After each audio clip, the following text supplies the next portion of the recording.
প্রশ্ন রবীন্দ্রনাথ ঠাকুর। ভগবান, তুমি যুগে যুগে দূত পাঠাইছ বারে বারে দয়াহীন সংসারে।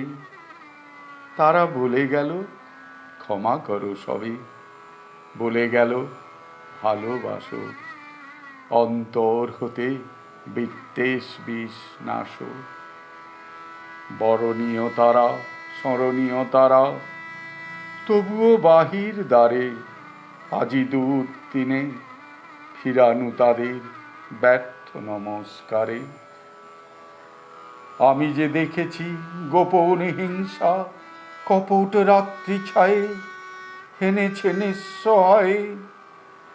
আমি যে দেখেছি প্রতিকারহীন শক্তের অপরাধে বিচারের বাণী নীরবে নিভৃতে কাঁদে। আমি যে দেখিনু তরুণ বালক উন্মাদ হয়ে ছুটে কি যন্ত্রণায় মরেছে পাথরে নিষ্ফল মাথা কুটে। কণ্ঠ আমার রুদ্ধ আজিকে বাঁশি সঙ্গীত হারা অমাবস্যার কারা। লুপ্ত করেছে আমার ভুবন দুঃস্বপনের তলে, তাই তো তোমায় সুধাই অশ্রু জলে।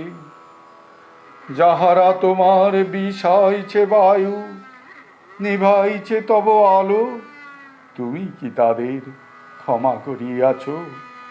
তুমি কি বেসেছ ভালো?